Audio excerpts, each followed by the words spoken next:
Kita ke informasi terpopuler pertama dari cnbcindonesia.com, yaitu pada Minggu 13 Maret lalu Rusia dikabarkan membombardir sebuah situs di kota Lviv dekat perbatasan Polandia yang merupakan negara anggota NATO. Sebanyak 30 rudal ditembakkan ke Pangkalan Militer Pusat Keamanan dan Perdamaian Internasional atau IPAC, tempat pelatihan khusus tentara Ukraina untuk misi penjaga perdamaian. Rudal ditembakkan dari pesawat tempur di atas Laut Hitam dan Laut Azov. Sementara itu, pasukan Rusia disebut makin dekat ke pusat ibu kota Ukraina, Kiev. Kementerian Pertahanan Inggris melaporkan tentara Moskow sudah berada di jarak 25 km. Kota-kota penting seperti Kharkiv, Mariupol, Mykolaiv, Dnipro, Chernihiv, dan Sumy juga masih terus digempur Rusia. Di kota Mariupol yang terkepung, tampak citra satelit menunjukkan kerusakan dan kebakaran banyak terjadi di gedung apartemen dan pompa bensin.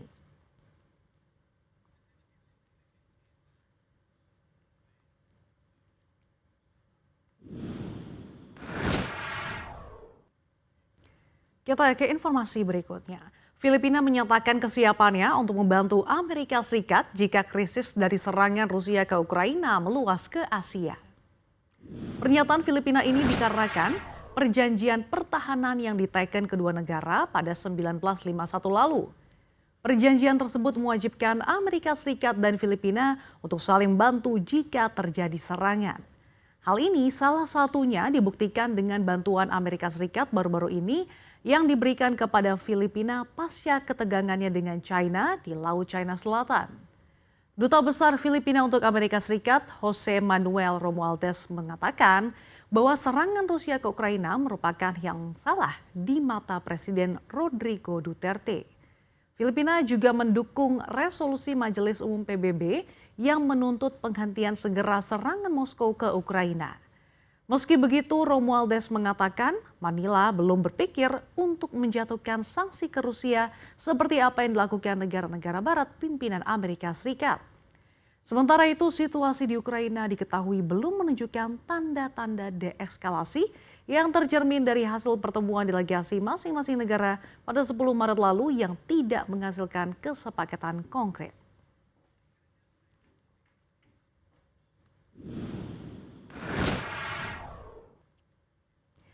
Informasi berikutnya, Presiden Ukraina Volodymyr Zelensky memperingatkan NATO kali ini bukan soal keanggotaan negara itu di fakta pertahanan tersebut, melainkan ancaman serangan Rusia yang makin meluas dan bisa merambah ke negara anggota NATO. Zelensky menyebut hanya masalah waktu rudal Rusia akan jatuh ke wilayah NATO yang dekat dengan Ukraina.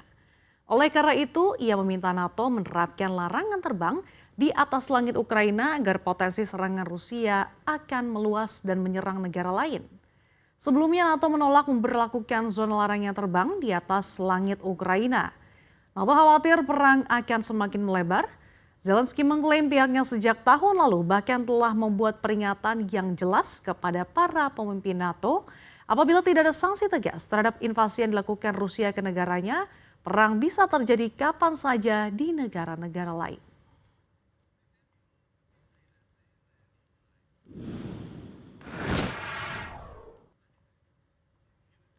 Informasi yang terakhir, Rusia dilaporkan telah meminta bantuan China untuk menyediakan peralatan militer untuk membantu serangan di Ukraina.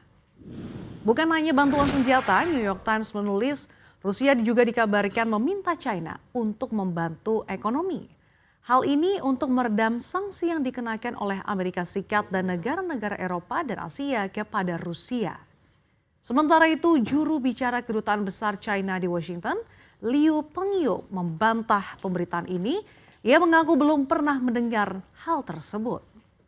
China sendiri diketahui memang dekat dengan Rusia sebelum serangan pecah pada 24 Februari lalu, di mana Presiden Rusia Vladimir Putin dan Presiden China Xi Jinping sempat bertemu langsung di sela-sela Olimpiade musim dingin Beijing awal bulan lalu. China juga enggan mengutuk serangan Rusia saat Dewan Keamanan PBB mengadakan sidang 2 pekan lalu untuk meminta Moskow menghentikan serangan. China justru menuding NATO memperburuk situasi.